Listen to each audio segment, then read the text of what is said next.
యుద్ధ విమానాలను మన దేశంపైకి ప్రయోగించింది. సరిహద్దు రాష్ట్రాలైన జమ్మూ కాశ్మీర్, రాజస్థాన్, పంజాబ్లపైన వాటిని వదిలింది. జమ్మూ విమానాశ్రయంతో పాటు సరిహద్దుల్లోని పలు సైనిక కేంద్రాలను లక్ష్యంగా చేసుకుంది. 35 నిమిషాల పాటు సాగిన ఈ ప్రయత్నాలను భారత్ సమర్థంగా తిప్పికొట్టింది. 8 డ్రోన్లను, 3 ఫైటర్ జెట్లను కూల్చేసింది. పాక్ పైలట్ను భారత సైన్యం బందీగా పట్టుకుంది. పాక్ దుస్సాహసంపై జాతీయ భద్రతా సలహాదారు అజిత్ దోవల్ సమీక్షించారు. అనంతరం ఆయన పూర్తి వివరాలను ప్రధాని మోదీకి తెలిపారు. పాక్ దాడి తర్వాత ఫైసలాబాద్, సరోద్గల్లోని ఆ దేశ రక్షణ వ్యవస్థలను భారత్ ధ్వంసం చేసింది. వాస్తవానికి బుధవారం రాత్రి నుంచి దాడులకు ప్రయత్నిస్తున్న పాకిస్తాన్ క్షిపణులు, డ్రోన్లతో దాడి చేయడానికి 15 లక్ష్యాలను ఎంచుకుంది. దీన్ని ముందుగానే పసిగట్టిన భారత్ ఇంటిగ్రేటెడ్ కౌంటర్ మానవరహిత ఎయిర్ క్రాఫ్ట్ ను వ్యవస్థతో విజయవంతంగా అడ్డుకుంది. పాకిస్తాన్లోని పలు ప్రాంతాల్లో గగనతల రక్షణకు సంబంధించిన రాడాలను, వ్యవస్థలను భారత్ గురువారం ఉదయమే ధ్వంసం చేసింది. పాక్ రాజధాని నగరం ఇస్లామాబాద్లో గురువారం సైరన్లతో మోతమోగింది. అదే సమయంలో ప్రధానమంత్రి షెహబాజ్ షరీఫ్ కార్యాలయంలో సమావేశం జరుగుతుండడం గమనార్హం. గురువారం రాత్రి పాక్ మళ్లీ క్షిపణులు, డ్రోన్లను ప్రయోగించింది.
జమ్మూ, ఉదంపూర్, అఖ్నూర్, పూంచ్ రాజస్థాన్లోని జైస్మలేర్, పోఖ్రాన్ పంజాబ్లోని పఠాన్కోట్, జలంధర్ లక్ష్యంగా పాక్ ఈ డ్రోన్లను ప్రయోగించింది.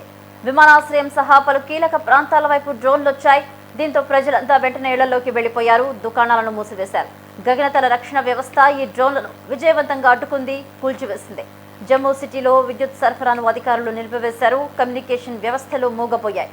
జమ్మూలో పలు సైనిక కేంద్రాలున్నాయి. విమానాశ్రయం వద్ద భారీ శబ్దాలు వినిపించాయని స్థానికులు తెలిపారు.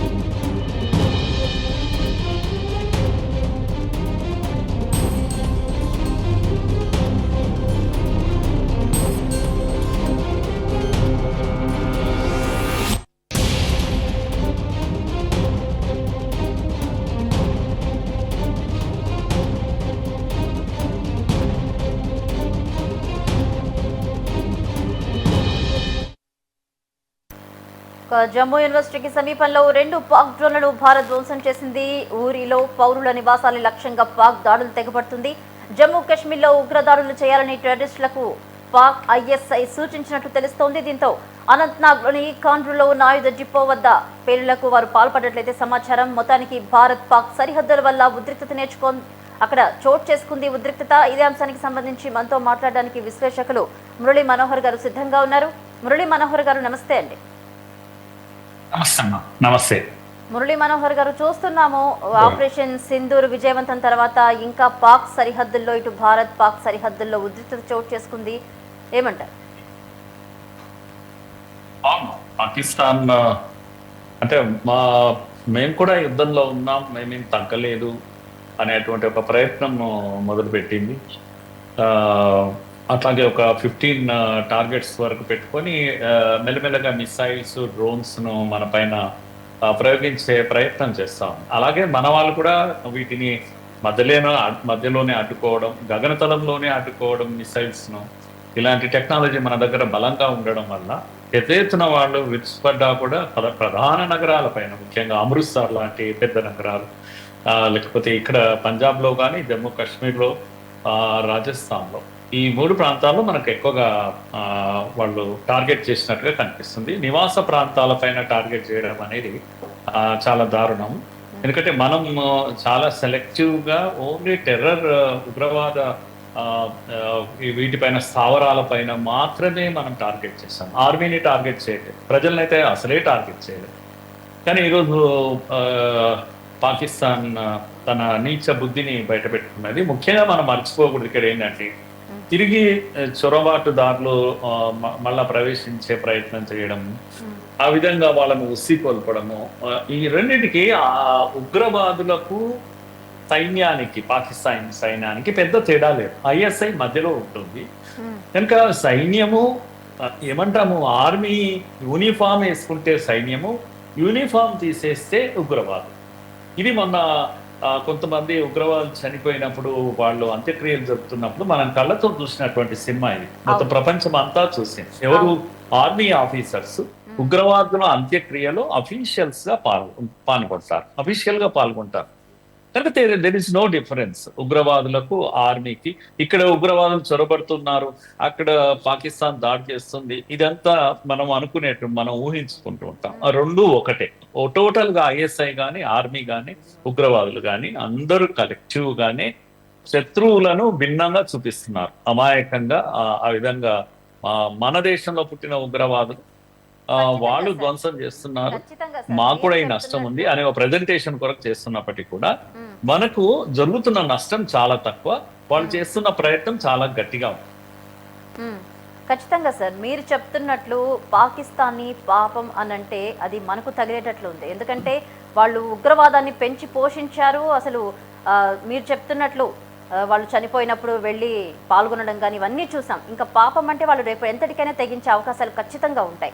మరి ఈ నేపథ్యంలో ఇంకా ఎలా ఉండబోతుందని అనుకోవచ్చు అసలు మనం? అందుకే బహుశా ఈ సమావేశాలు ఎవరైతే ప్రైమ్ మినిస్టర్తో కానీ, లేకపోతే అజిత్ దోవల్తో కానీ జరుగుతున్నటువంటి సమావేశాలు, ముఖ్యంగా డిఫెన్స్ మినిస్టర్తో కంటిన్యూస్గా సమావేశాలు జరుగుతున్నాయి. అపోజిషన్ పార్టీస్ అందరినీ కూడా కలుపుకొని పోయే ప్రయత్నం. ఇదంతా మనకేం తెలుస్తుంది అంటే, ఇది తప్పకుండా లాంగ్ టైం ఒక వార్గా టర్న్ తీసుకోబోతుంది. ఇదేదో షార్ట్ టైం 1-2 డేస్లో ఊరి తర్వాత ఇవి చేసినట్టుగా సర్జికల్ స్ట్రైక్ లాంటివి కాదు. ఇది దీర్ఘకాలంలో జరిగేటువంటి ఒక యుద్ధంగా మనం తీసుకోవాల్సిందే, ఆలోచించాల్సిందే. మనం కనుక గ్రహించినట్టయితే పిఓకే పైన మనము, లేకపోతే బలూచిస్తాన్ పైన, లేకపోతే సింధు పైన మనం దాడులు చేయడం లేదు ఎక్కువగా. ఎందుకు అనంటే వాళ్ళు కూడా ఎనిమీస్ ఏం కాదు, వాళ్ళు కూడా విత్ ఇన్ ది కంట్రీ వాళ్ళు ఫైట్ చేస్తున్నారు, వాళ్ళ ఆర్మీతోనే ఫైట్ చేస్తున్నారు.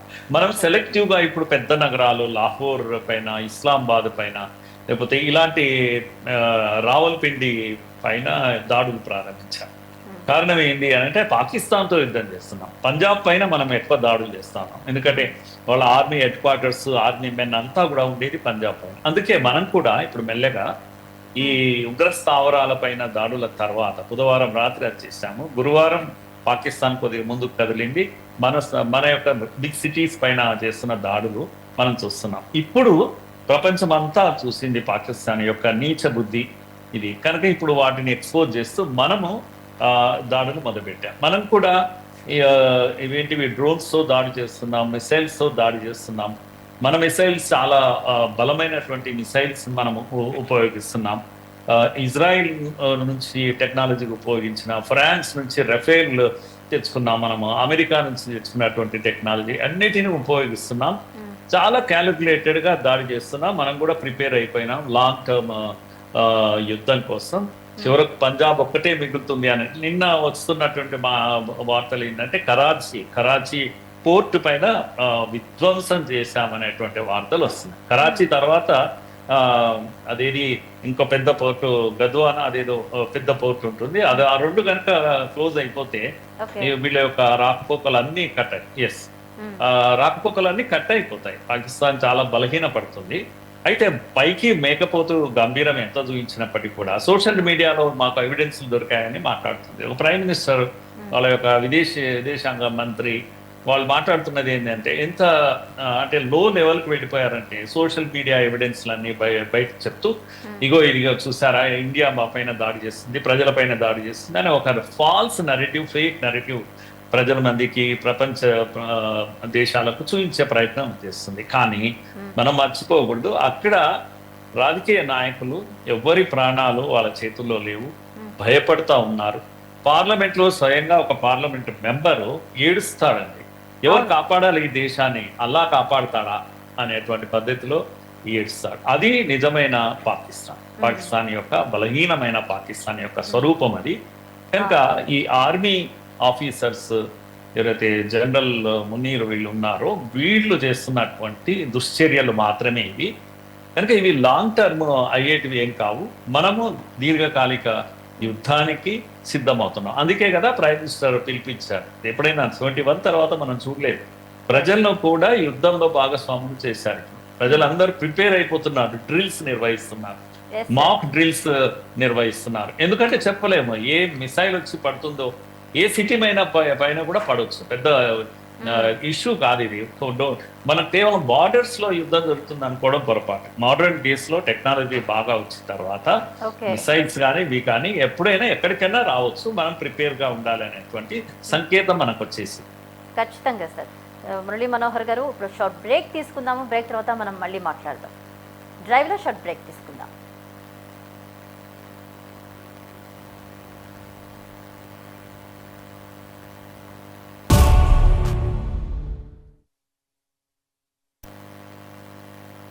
Welcome to special drive. ఉగ్రమూకలను పెంచి పోషిస్తుంది పాకిస్తాన్. ఈ దుస్సాహసానికి ఒడికట్టింది. రెచ్చగొట్టే ధోరణిని మళ్లీ ప్రదర్శించింది. గురువారం రాత్రి క్షిపణులు, ఆత్మాహుతి డ్రోన్లు, యుద్ధ విమానాలను మన దేశంపైకి ప్రయోగించింది. సరిహద్దు రాష్ట్రాలైన జమ్మూ కాశ్మీర్, రాజస్థాన్, పంజాబ్లపైకి వాటిని వదిలేసింది. జమ్మూ విమానాశ్రయంతో పాటు సరిహద్దుల్లోనూ పలు సైనిక కేంద్రాలను లక్ష్యంగా చేసుకుంది. 35 నిమిషాల పాటు సాగిన ఈ ప్రయత్నాలను భారత్ సమర్థవంతంగా తిప్పికొట్టింది. 8 డ్రోన్లను, 3 ఫైటర్ జెట్లను కూల్చేసింది. పాక్ పైలట్ను భారత సైన్యం బందీగా పట్టుకుంది. పాక్ దుస్సాహసంపై జాతీయ భద్రతా సలహాదారు అజిత్ దోవల్ సమీక్షించారు. అనంతరం ఆయన పూర్తి వివరాలను ప్రధాని మోదీకి తెలిపారు. పాక్ దాడి తర్వాత ఫైసలాబాద్, సరోద్గర్లోని ఆ దేశ రక్షణ వ్యవస్థను భారత్ ధ్వంసం చేసింది. వాస్తవానికి బుధవారం రాత్రి నుంచి దాడులకు ప్రయత్నిస్తున్న పాకిస్తాన్ క్షిపణులు, డ్రోన్లతో దాడి చేయడానికి 15 లక్ష్యాలను ఎంచుకుంది. భారత్ ఇంటిగ్రేటెడ్ కౌంటర్ మానవరహిత ఎయిర్ క్రాఫ్ట్ వ్యవస్థతో విజయవంతంగా అడ్డుకుంది.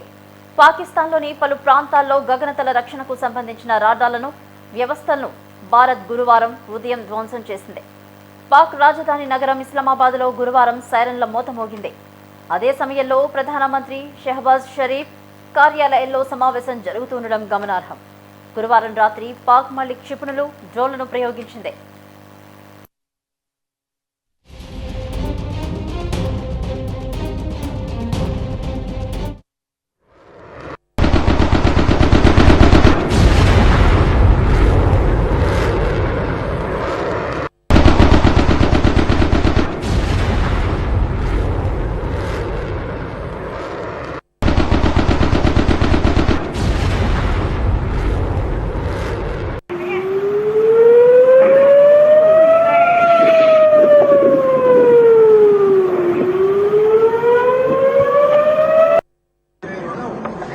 जा देख भैया ए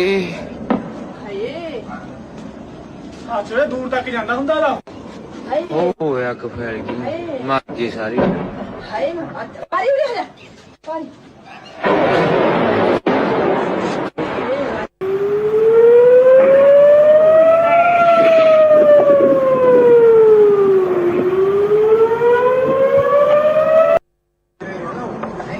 जा देख भैया ए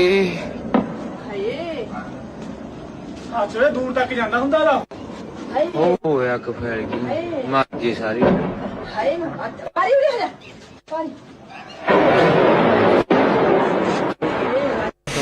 ना ना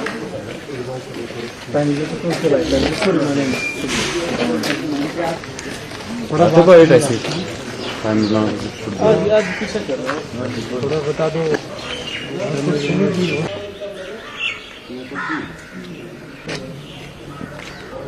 गैस थोड़ा हैंड ओवर कर देखो जी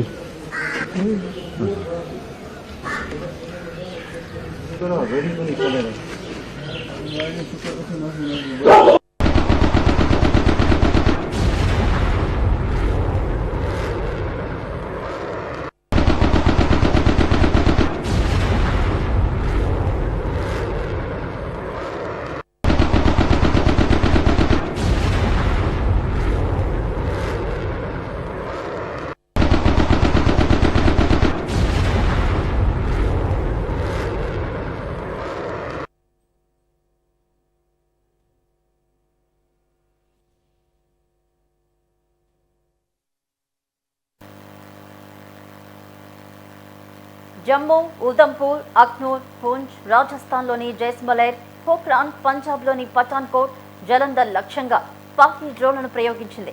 విమానాశ్రయం సహా పలు కీలక ప్రాంతాల వైపు డ్రోన్లొచ్చాయి. దీంతో ప్రజలంతా వెంటనే ఇళ్లలోకి వెళ్లిపోయారు. దుకాణాలను మూసివేశారు. గగనతల రక్షణ వ్యవస్థ ఈ డ్రోన్లను విజయవంతంగా అడ్డుకుని కూల్చేసింది. జమ్మూ సిటీలో విద్యుత్ సరఫరా అధికారులు నిలిపివేశారు. కమ్యూనికేషన్ వ్యవస్థలు మూగపోయాయి. జమ్మూలో పలు సైనిక కేంద్రాలున్నాయి. విమానాశ్రయం వద్ద భారీ శబ్దాలు వినిపించాయని అక్కడ స్థానికులు చెబుతున్నారు. జమ్మూ యూనివర్సిటీకి సమీపంలో 2 పాక్ డ్రోన్లను భారత్ ధ్వంసం చేసింది. ఉరీలో పౌరుల నివాసాలే లక్ష్యంగా పాక్ దాడులకు తెగబడుతుంది. జమ్మూ కాశ్మీర్లో ఉగ్రదాడులు చేయాలని టెర్రరిస్టులకు పాక్ ఐఎస్ఐ సూచించింది. దీంతో అనంతనాగ్లోని కొండ్రులో ఉన్న ఆయుధ డిపోల వద్ద పేలులకు వారు పాల్పడ్డట్లు సమాచారం. ఉద్రిక్తతల దృష్ట్యా ఇళ్లలోనే ఉండాలని సైన్యం హెచ్చరికలు జారీ చేసింది. మరోపక్క హిమాచల్ ప్రదేశ్లోని ధర్మశాలలో ఐపీఎల్ మ్యాచ్ను కూడా భద్రతా కారణాల రీత్యా అర్ధాంతరంగా రద్దు చేశారు. పలు రాష్ట్రాల్లోని అధికారులకు సెలవులను ప్రభుత్వాలు రద్దు చేశాయి. విద్యా సంస్థలకు సెలవులిచ్చాయి. ఢిల్లీలో ప్రజలు ప్రముఖ ప్రదేశాల్లో తిరగడాన్ని నిషేధించారు. జమ్మూ, పఠాన్కోట్, ఉధంపూర్లను పాక్ డ్రోన్లు, క్షిపణులు లక్ష్యంగా చేసుకున్నాయనే చెప్పాలి. అయితే వాటిని వెంటనే నిర్వీర్యం చేశామని, ఎటువంటి ప్రాణ ఆస్తి నష్టం జరగలేదని రక్షణ శాఖ అధికార ప్రతినిధి తెలిపారు.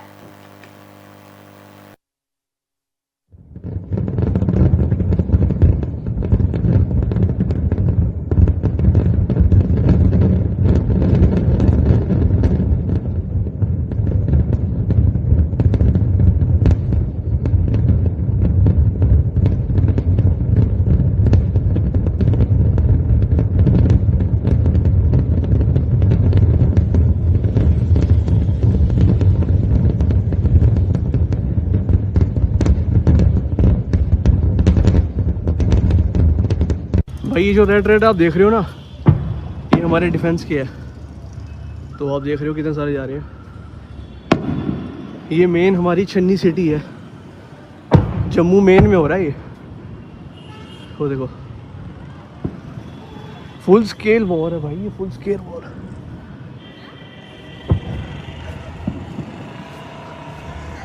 लाइट अभी बंद हो रही है भाई, पाकिस्तान की गांड मारनी पड़ेगी। इंडियन आर्मी को पूरा सपोर्ट है, पूरा ख़त्म कर दो सालों को।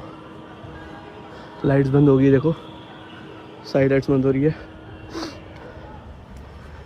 तो भाई जो भी लोग JNK के बाहर रह रहे हैं, इस वीडियो को ज़्यादा से ज़्यादा देखो। ये कारियाना हरकत है पाकिस्तान की। देखो पूरा ब्लैकआउट हो गया। ये मेन सिटी है भाई, ये नीचे एयरपोर्ट है। మరోపక్క అన్ని పారామిలిటరీ బలగాలు డీజిళ్లతో కేంద్ర హోంమంత్రి అమిత్ షా స్వయంగా మాట్లాడారు. పరిస్థితిని సమీక్షిస్తున్నారు. సరిహద్దుల్లోని భారత సైనిక కేంద్రాలను పేల్చేశామని పాకిస్తాన్ సమాచార శాఖ మంత్రి అత్తావుల్లా తరార్ స్కై న్యూస్ తో పాటు CNN కు తెలిపారు. 40 నుంచి 50 భారత సైనికులు చనిపోయారని వివరించారు. దీనిని భారత్ తీవ్రంగా ఖండించింది. అన్ని డ్రోన్లను అడ్డుకున్నామని స్పష్టం చేసింది. పాక్లోని లాహోర్లో గురువారం పేలుళ్లు వినిపించాయి. వాల్టన్ ఎయిర్పోర్ట్లో సమీపంలోనే గోపాల్ నగర్, నసీరాబాద్ ప్రాంతాల్లో ఒక్కసారిగా భారీ శబ్దాలు వినిపించడంతో సైరన్ల మోత మోగింది. దీంతో సియాల్కోట్, లాహోర్ విమానాశ్రయాల్లో విమానాలను రద్దు చేశారు. ఈ పేలుళ్లు వినిపించిన ప్రాంతాల పక్కనే పాక్ ఆర్మీ కంటోన్మెంట్ ఉంది. 5 నుంచి 6 అడుగుల డ్రోన్ కూలిపోవడం కారణంగా ఈ పేలుళ్లు సంభవించి ఉండొచ్చని స్థానిక అధికారులు వెల్లడించారు. ఇటు కరాచీలోనూ ఈ పేలుళ్ల శబ్దాలు వినిపించాయి.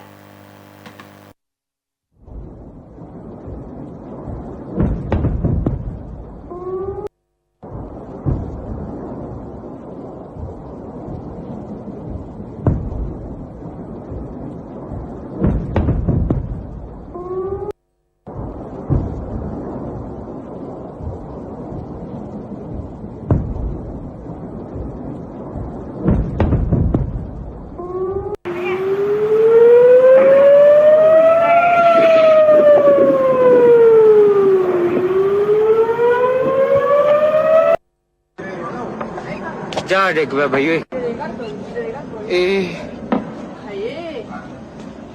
ਹੱਥ ਵੇ ਦੂਰ ਤੱਕ ਜਾਂਦਾ ਹੁੰਦਾ ਦਾ ओ एक फैल गई मार दी सारी పాకిస్తాన్ మిసైల్స్ ను భారత్ ధీటుగా ఎదుర్కొంటుంది. పాకిస్తాన్ ఎంత రెచ్చగొట్టినా భారత్ తగ్గి మరీ అసలు శత్రువులను మట్టుబెట్టాలని ప్లాన్ చేస్తున్నారు. దీనికి సంబంధించి అయితే మనతో మాట్లాడడానికి విశ్లేషకులు మురళీ మనోహర్ గారు సిద్ధంగా ఉన్నారు. మనోహర్ గారు నమస్తే అండి. నమస్తే. మనోహర్ గారు చెప్పండి, అంటే పాకిస్తాన్ ఎంత రెచ్చగొట్టినా మనోళ్ళు ధీటుగా ఎదుర్కొంటున్నారు. ఖచ్చితంగా ఇట్లా పాకిస్తాన్ ఇదే విధంగా కంటిన్యూ చేస్తే తర్వాత పరిణామాలు ఎలా ఉంటాయి, కేంద్రం ఏ విధంగా ముందుకు వెళ్తుంది అని అనుకోవచ్చు? పాకిస్తాన్ నేను ఇంతకుముందు చెప్పినట్టుగా ఇది కేవలం వాళ్ళ యొక్క జీవన మరణ సమస్య. వాళ్ళు ఇది మేకపోతు గంభీరం మాత్రమే. ఎందుకంటే వాళ్ళ నిలువలు ఏవైతే ఉన్నాయో ఫారెన్ రిజర్వ్స్ మాత్రం చాలా తక్కువగా ఉన్నాయి.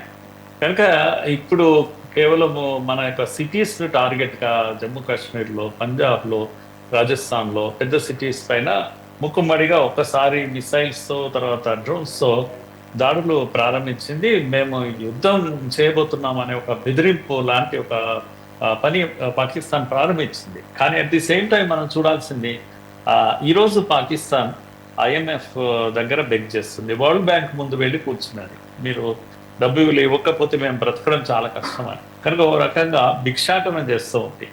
కనుక IMF నుంచి డబ్బులు రావాలంటే అమెరికా మాట వినాలి. అమెరికా ఎందుకంటే IMF ఫండింగ్ అంతా కూడా అమెరికా చేస్తుంది. అమెరికా ఇస్తుంది లేదనేది చెప్పలేము. JD వ్యాన్స్ ఇప్పుడే ఇచ్చినటువంటి స్టేట్మెంట్ ఏంటి అంటే మేము జోక్యం చేసుకోమని అన్నారు. ఇది పాకిస్తాన్ చెప్పిన జవాబు, మేము జోక్యం చేసుకోము, మేము ఇండియాను ఆపలేము అని కూడా అని చెప్పేశారు. ఓ రకంగా బెదిరింపులు పాకిస్తాన్కు మొదలయ్యాయి. కనుక మనము దీన్ని లాంగ్ టర్మ్ గా ఏదో చేస్తుంది పాకిస్తాన్ అని కాదు, కొంతకాలం రెసిస్ట్ చేసినట్టుగా అనిపిస్తుంది. మనం కూడా అదే లైన్ లో ఉన్నాము. ఇప్పటికిప్పుడు ఏదో ప్రజల పైన దాడి చేయాలనే ఉద్దేశం మనకి ఎక్కడా కనిపించడం లేదు. ఓకే, అయితే మనోహర్ గారు, అంటే పాక్ ప్రధాని కూడా అజ్ఞాతంలోకి వెళ్ళినట్టు తెలుస్తోంది. కుటుంబ సభ్యులంతా వేరే స్టేట్ కు తరలించేశారు. కొంతమంది అధికారుల కుటుంబ సభ్యుల్ని తరలించేశారన్నట్టయితే తెలుస్తుంది. పాక్ ప్రధాని అజ్ఞాతంలోకి వెళ్ళారంటే ఎలా అనుకోవాలి అసలు? అదే పాకిస్తాన్ యొక్క బలహీనత. బహుశా అది అంటే కన్ఫర్మ్ కావాలి. ఇంకా మనము ఇప్పుడే చెప్పలేము ఏది కూడా. అది కూడా అవకాశం లేదు అని చెప్పలేము, ఉంది అని చెప్పలేము. పాకిస్తాన్ ఉన్న ఆయుధ సామాగ్రి అంతా కూడా కొడితే బలమైనటువంటి మిసైల్స్ వాళ్ళ దగ్గర ఉన్నాయి. HQ-9 మిసైల్స్ ఉన్నాయి. ఇవన్నీ చైనా మేడ్ మిసైల్స్. వీటికి భద్రత లేదు, వాళ్ళకు ఆపరేషన్స్ కూడా సరిగా రావు. మీకు గుర్తుంది, యుద్ధం ప్రారంభం కాకముందు రిపీటెడ్ గా 140 హెడ్స్ మావన్నీ న్యూక్లియర్ బాంబ్స్ అన్ని కూడా మీ వైపు, ఇండియా వైపు తిప్పి పెట్టాం, యుద్ధం ప్రారంభం అయితే వెంటనే అని అన్నారు కదా. ఎక్కడుంది మరి ఈరోజు? వాటి గురించి మాట్లాడడం లేదు కదా. కనుక ఈ ఆపరేషన్ వాళ్ళు చెప్తున్నది చెప్పినట్టుగా చేయడానికి వీల్లేదు. వాళ్ళు చెప్తూ ఉంటారు. ఇప్పుడు యుద్ధ సమయం కంప్లీట్ గా నిజంగా వాళ్ళు ఏమైనా ఉంటే న్యూక్లియర్ బాంబ్స్ వెళ్ళి అక్కడ వాళ్ళు కనీసం తయారీ అంటాం, ఆ తయారీ లాంటివి ఏమైనా చేయాలి. ఏం చేయడం లేదు, వాటి మీద దృష్టి కూడా లేదు. ఎందుకంటే వాళ్ళకు అంత సత్తా లేదు.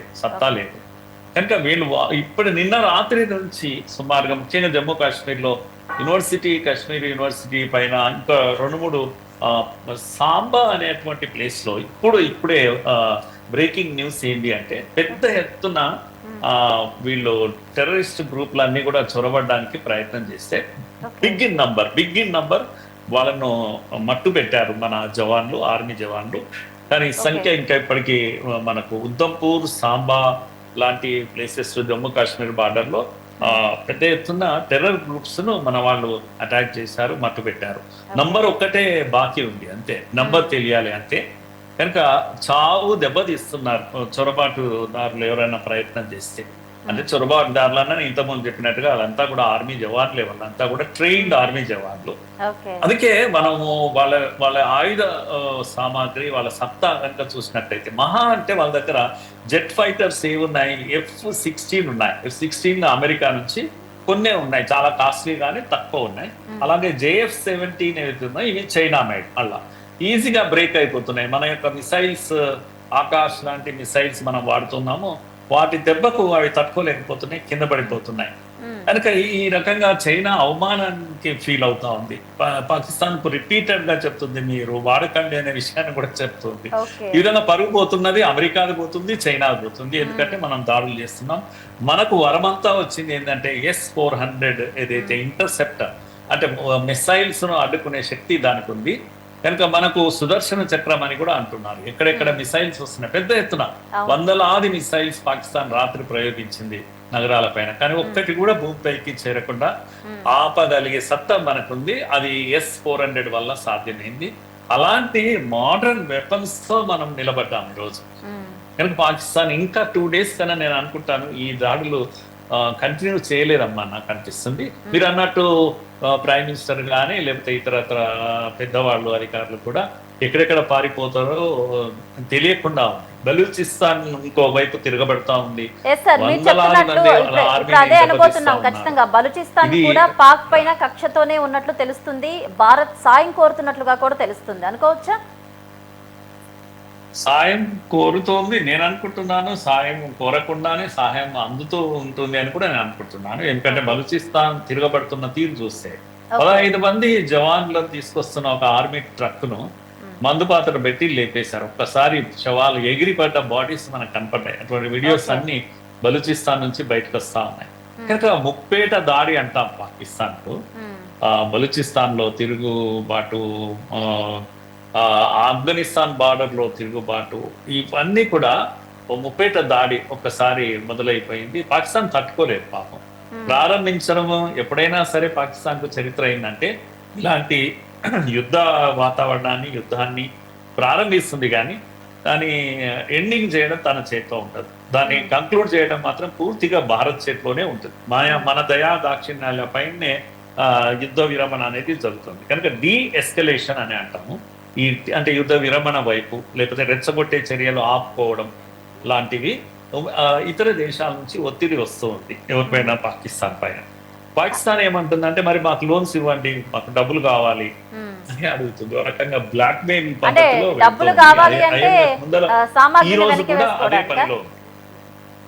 యుద్ధ సామాగ్రిని వెనక వేసుకోవడానికి డబ్బులు అడుగుతుందని అనుకోవాలా? యుద్ధ సామాగ్రి కాదు, తినడానికి డబ్బులు కావాలి వాళ్ళకి. తినడానికి లేనప్పుడు, అంత ఆర్థిక మాంద్యంలో అంత ఇబ్బందులు ఉన్నప్పుడు సార్ అసలు భారత్ పై అంత కక్ష ఎందుకు ఆ పాకిస్తాన్ కి? పాకిస్తాన్ సమస్య ఏంటంటే మనము ఆయన ఎవరో చెప్పిన మాట ఉంది, 180 దేశాలు సుమారు ప్రపంచం అంతా ఉంటే అన్ని దేశాలకు ఆర్మీ ఉంటుంది. ఒక పాకిస్తాన్ లో మాత్రం ఆర్మీకి దేశం ఉంది. కనుక అంటే ఆర్మీ నడిపిస్తుంది అక్కడ దేశాన్ని. కనుక వాళ్ళ చేతుల్లో ఏదీ లేదు. ఆర్మీనే పంజాబ్ నిండా ఆర్మీ ఉంటుంది. ఆర్మీ కమాండోస్, ఆర్మీ ఆఫీసర్సే పేరుకు కీలుబొమ్మల లాంటి ప్రధానమంత్రులు, కీలుబొమ్మల లాంటి. ఇప్పుడు మొత్తం ఈ 70 సంవత్సరాల చరిత్రలో మనకు వాళ్ళకు స్వతంత్రం ఒకేసారి వచ్చింది. ఒక్క 5 ఏళ్ళు పట్టున పరిపాలించిన ఒక్క ప్రభుత్వం కూడా లేదు. ఎలక్టెడ్ గవర్నమెంట్ ఒక్కటి కూడా పాకిస్తాన్ లో ఈ రోజు వరకు 5 ఏళ్ళు పరిపాలించలేదు. ఎందుకంటే ఆర్మీ యొక్క డామినెన్స్ అలా ఉంటుంది. అందుకే ఇప్పుడు కీలుబొమ్మ, దేశమే ఒక కీలుబొమ్మ ఆర్మీ చేతులు. కనుక ఆర్మీ ఆఫీసర్స్ తమకి ఇష్టం అన్నట్టు పద్ధతిలో ఆడుకుంటూ ఉంటారు. ఇది ఒక ఆట వాళ్లకు. వాళ్ళ సంఖ్య కూడా తక్కువగానే ఉన్నట్టు తెలుస్తుంది సార్. ఆర్మీ సంఖ్య కూడా తక్కువగానే ఉంది పాక్ లో. అంతే కదా, వాళ్ళకి ఏమైందంటే రిక్రూట్మెంట్స్ అన్ని ఆగిపోయినాయి, వెపన్స్ లేకుండా పోయింది, డబ్బులు లేకుండా పోయినాయి. ఇంతకాలం ఏమైందంటే ఇప్పుడు ఉదాహరణకు మనము గతంలో 71లో వార్ చేసాము, లేకపోతే ఈవెన్ కార్గిల్ సమయంలో కూడా మనము యుద్ధం చేశాం కదా. ఈ అన్ని యుద్ధాల్లో మీరు చూడండి, 65 యుద్ధం దగ్గర నుంచి చూస్తే అన్ని యుద్ధాల్లో అమెరికా ఎయిడ్ వాళ్ళకి అందుతూ ఉండేది ఎప్పుడు. ఎందుకంటే అమెరికాకు ఆఫ్ఘనిస్తాన్ లో తమకు ప్లేస్ ఉండాలి, లేకపోతే ఆఫ్ఘనిస్తాన్ రష్యా చేతులకు వెళుతుంది. అందుకే ఎప్పుడు అమెరికా ఏం చేస్తుందంటే భోజనం పెట్టింది, కడుపు నిండా భోజనం పెట్టింది. ఎంత డబ్బు కావాలంటే అంత ఎయిడ్ ఇస్తూ వచ్చింది అమెరికా ఉన్నంతగా. అయితే అమెరికా ఉండాలి, లేదంటే చైనా ఉండాలి. ఇప్పుడు చైనా వాళ్ళ వెంట ఉంది, కానీ ఓపెన్ గా బయటికి రావడం లేదు. చైనా పరిస్థితి ఏంటి అంటే టారిఫ్ అనేది ఇక్కడ అమెరికా అధ్యక్షుడు పెట్టిన టారిఫ్ తో ఉక్కిరి బిక్కిరి అయిపోతాం. 200%, 300% టారిఫ్ పెట్టేసరికి చైనా ఏమైందంటే తన ఎకానమీ అవుట్ అయిపోయే పరిస్థితి ఉంది. ముఖ్యంగా భారత్ తో చాలా అవసరాలు ఉన్నాయి చైనా. ఇప్పటికిప్పుడు భారత్ తో పెట్టుకునేటువంటి పరిస్థితి లేదు. అందుకే ఓపెన్ గా డోంట్ థింక్ చైనా లేదు అని మాత్రం అన్నది. ఇంటర్నల్ గా వెపన్స్ కానీ కొంత అది ఇది సహాయం చైనా నుంచి అందుతుంది కానీ, ఎందుకంటే చైనా కూడా కాపాడుకోవాలి. వాళ్ళ నేవీ ఇవి ఉన్నాయి, పోర్ట్స్ ఉన్నాయి, లేకపోతే వాళ్ళది బెల్ట్ అండ్ రోడ్ ఈ ప్రాజెక్ట్స్ ఉన్నాయి, పెద్ద పెద్ద ప్రాజెక్ట్స్ ఉన్నాయి. చైనా పాకిస్తాన్ వదిలేస్తే వాళ్ళకు కూడా చాలా కష్టమే. అందుకని మినిమం ఇంటర్నల్ గా దొంగచాటుగా కొంత సపోర్ట్ చేసినప్పటికీ కూడా బహిరంగంగా ఏ దేశం కూడా పాకిస్తాన్తో సపోర్ట్ గా నిలబడేటువంటి పరిస్థితి మనకు కనపడడం లేదు ఆ విధంగా. అయితే మురళీ మనోహర్ గారు, టర్కీ పేరు వినిపిస్తుంది, పాకిస్తాన్ కి సపోర్ట్ చేస్తుందేమో టర్కీ అన్న పేరు వినిపిస్తుంది, నిజమే అనుకోవచ్చా? ఉండదు, టర్కీకి ప్రేమ ఉంది కొద్దిగా, కానీ టర్కీ చిన్న దేశం, ఏం చేయలేదు. ఏం చేసినా కొంత ఉడతా సహాయం అని అంటాం, అటువంటిది మాత్రమే చేయగలుగుతాం. పెద్ద ఎత్తున సహాయం ఏదైతే ఉందో అది అటువంటిది చేయలేదు. ఇప్పుడు చాలా హ్యూజ్ స్థాయిలో వాళ్ళకు డబ్బు కావాలమ్మా. ఆ మధ్యన IMF ముందర పోయి నిలబడితే నాకు ఎగ్జాక్ట్ నంబర్ గుర్తులేదు, కానీ నాకు ఒక్క విషయం గుర్తుంది. వాళ్ళకు ఎంత అడిగారు అంటే మన IPL బడ్జెట్ అంత అడిగారు వాళ్ళు. ఒక్క IPLకి ఎంత బడ్జెట్ అవుతుందో అంత బడ్జెట్ IMF ముందు అడిగారు. అంటే అంత వచ్చినా చాలు దేవుడా అనేటువంటి పరిస్థితి ఉంది. కనుక టర్కీకి నుంచి వచ్చే సహాయం చాలా తక్కువ ఉంటుంది. వాళ్ళని ఇప్పుడు నిలబెట్టే అంత పరిస్థితి లేదు. ఆఫ్ఘనిస్తాన్లో ఎదురు చూస్తున్నారు, ఎప్పుడెప్పుడు మేము కూడా దిగాలి రంగంలోకి అని చూస్తున్నారు. పఖ్తూన్ బార్డర్ అంతా కూడా వాళ్ళు వెయిట్ చేస్తున్నారు. పైకి చెప్పలేకపోయినా మనోహర్ గారు మీరు చెప్తున్నట్టు పైకి కొన్ని దేశాలు చెప్పకపోయినా పాక్ మీద కక్షపూరితంగానే ఉన్నాయని అనుకోవాలి కదా? ఎగ్జాక్ట్ గా కక్షపూరితంగానే ఉన్నాయి. అన్ని దేశాలు కక్షపూరితంగా ఉన్నాయి. ఫైనల్ గా మనము ఇప్పుడు రేపు చేయబోయేటువంటి పని ఏంటమ్మా అంటే, ప్రపంచం దల పాకిస్తాన్ ఒక టెర్రర్ స్టేట్ గా, టెర్రర్ ఎక్స్పోర్ట్ స్టేట్ గా మనం నిలబెడతాం తప్పకుండా. ఆ విధంగా చుట్టూ ముందే గ్రౌండ్ వర్క్ జరిగింది. మోడీ గారి దయ వల్ల ఏమైందంటే ప్రపంచ దేశాలను మనము అందరినీ కన్విన్స్ చేసి ఒక డిప్లొమాటిక్ ఏమంటాము ప్రెషర్ క్రియేట్ చేశాం. ఆ విధంగా వరల్డ్ మొత్తం ఒకవైపు వచ్చేసింది. పాకిస్తాన్ ఒంటరి అయిపోయింది. ఎప్పుడు లేదు ఇన్ని యుద్ధాల్లో పాకిస్తాన్ ఇలా ఒంటరిగా ఎప్పుడూ లేదు. చుట్టూ ఎన్నో దేశాలు దానికి సహాయంగా ఉండేది. ఒంటరితనం వల్ల ఇప్పుడు చాలా దెబ్బతినపోతుంది పాకిస్తాన్ మాత్రం నాకు అనిపిస్తుంది. ఓకే మురళీ మనోహర్ గారు, చూసుకుంటే ఇప్పుడు పాకిస్తాన్లో ఇటు భారత్ యుద్ధ వాతావరణం నెలకొన్న నేపథ్యంలో ఇమ్రాన్ ఖాన్ని విడుదల చేయాలని చెప్పి భారీ ర్యాలీ నిర్వహిస్తున్నట్టు తెలుస్తుంది. సో మరి ఇమ్రాన్ ఖాన్ను విడుదల చేస్తే ఏం జరుగుతుంది, ఏం జరగదు అని అనుకోవాలి? ఒకటి, ఇమ్రాన్ ఖాన్ ప్రజాదరణ ఉన్నటువంటి ఏకైక నాయకుడు, ప్రజానాయకుడు ఇప్పుడైతే ఇమ్రాన్ ఖానే వాళ్ళకు ఉన్నది. కానీ ఇది రెండు కాంట్రడిక్టరీ. ప్రజానాయకుడు బయటకు వచ్చి ప్రజల్ని లీడ్ చేస్తే ఆర్మీ ఎక్కడికి పోవాలి? మరి ఆర్మీ డామినెన్స్ ఏదైతే ఉంటుందో అది కుదరదు. కనుక ఆర్మీ ఏ రోజు కూడా ఇలా ప్రజానాయకులను ఇచ్చేయలేదు. ఆర్మీలో డివిజన్ వచ్చి ఒకవేళ ఎందుకు మనకు వచ్చిన గొడవ ఈ చేతులు ఎత్తేసి ప్రజానాయకుల చేతిలో పెట్టేద్దాం దేశాన్ని అనుకుంటే మాత్రమే ఇమ్రాన్ ఖాన్కు ప్రాణం పోస్తారు. లేకపోతే ఇమ్రాన్ ఖాన్ జైల్లోనే చనిపోయినా మనం ఆశ్చర్యపోతుంది. ఈ బాంబింగ్ వాళ్ళే ఉండి చేయిస్తారు. అయ్యో భారత్ వేసిన బాంబు పడ్డది అని చనిపోయాడని వాళ్ళే డిక్లేర్ చేస్తారు ఒకరోజు. కనుక ఈ యొక్క మొత్తము దాడిలో ప్రధానమైనటువంటి టెర్రర్ వీళ్ళ గ్రూప్స్ అన్నీ కూడా ధ్వంసం చేయడమే మన పని అమ్మ. చాలా మంది మనం ఎన్నో ఏళ్ల నుంచి ఎదురు చూస్తున్నాం. వీడు మౌలానా మసూద్ మొన్న ఏడ్చాడు, తన కుటుంబ సభ్యులు పోయారే అని చెప్పేసి. కనుక వాడు ఇంకా దొరకలేరు మనకు. హఫీజ్ మహమ్మద్ కానీ, జాకీర్ రెహమాన్ కానీ, ఇంకా దావూద్ ఇబ్రహీం వీళ్ళంతా కూడా అక్కడే ఉన్నారు. సుమారుగా ఎంత లేదన్నా ఒక 30 నుంచి 40 వేల శిక్షణ పొందినటువంటి సాయుధులైనటువంటి టెర్రరిస్టులు పాకిస్తాన్ లో ఉన్నారు. పాకిస్తాన్ ప్రధానమంత్రి స్వయంగా ఒప్పుకున్నటువంటి విషయం. వీళ్ళను ధ్వంసం చేసేంత వరకు మన పని పూర్తి కాదు. కనుక మనం ఈ పనిలో ఉంటాము. దీన్ని పూర్తి చేసే కానీ పాకిస్తాన్ 2 ముక్కలో 3 ముక్కలో అయ్యేంత వరకు ఈ యుద్ధం పూర్తి అయ్యేటట్టుగా అయితే నాకు అనిపించదు. ఖచ్చితంగా సార్. ఇప్పుడు వాళ్ళు బతికుంటే ఇంకా 10 మంది పుట్టుకొస్తారు ఉగ్రవాదులు. ఇవాళ కాకపోతే రేపైనా సరే ఖచ్చితంగా పుట్టుకొస్తారు. ఓకే మురళీ మనోహర్ గారు, మీరు లైన్ లో ఉండండి. మనతో మాట్లాడడానికి విశ్వ హిందూ పరిషత్ జాతీయ అధికార ప్రతినిధి శశిధర్ గారు లైన్ లో సిద్ధంగా ఉన్నారు. శశిధర్ గారు నమస్తే అండి. శశిధర్ గారు, చూస్తున్నారు కదా యుద్ధ వాతావరణం, ఎలా అనిపిస్తుంది? అసలు ఏం జరగబోతుందని అనుకుంటున్నారు? ధర్మయుద్ధం నడుస్తూ ఉంది. ప్రళయకాల రుద్రుడు మూడో కన్ను ఎర్ర చేస్తే ఎటువంటి కాలరాత్రులు ఉంటాయో పాకిస్తాన్కు రుచి చూపెడతా ఉన్నాం. అదే సందర్భం లోపట భారత ప్రజలకు సుదర్శన చక్రం S-400 రూపం లోపట ఒక రక్షణ కవచంగా నిలుస్తూ ఉంది. మోడీ నాయకత్వం లోపట దేశం లోపట త్రివిధ దళాలు, CDS, అదేవిధంగా నేషనల్ సెక్యూరిటీ అడ్వైజర్ ఒక టీం వర్క్గా, విదేశాంగ శాఖ ఒక టీం వర్క్గా ఏ రకంగా ఇవాళ ఒక యుద్ధ నీతిని, ఒక యుద్ధ రీతిని, ఒక యుద్ధ తంత్రాన్ని, ఒక యుద్ధ సూత్రాలను పాటిస్తూ భారత్ ధర్మయుద్ధం కొనసాగిస్తుందో ప్రపంచం చూస్తూ ఉంది. మొదటి నుంచి కూడా భారత్ చెప్పుకుంటూ వస్తుంది ఇస్లామిక్ మతోన్మాద ఉగ్రవాదం ఈ ప్రపంచ మానవాళికి ఏ రకంగా శాపంగా పరిణమించింది. చాలా దేశాలు ఇస్లామిక్ మతోన్మాద ఉగ్రవాదం అని మాట్లాడడానికి కూడా వెనుకడిగేసేటువంటివి. భారతదేశం 713వ సంవత్సరం నుంచి మహమ్మద్ బిన్ కాసిం నుంచి ఈ యొక్క ఉగ్రవాదాన్ని చవి చూస్తూ ఉంది.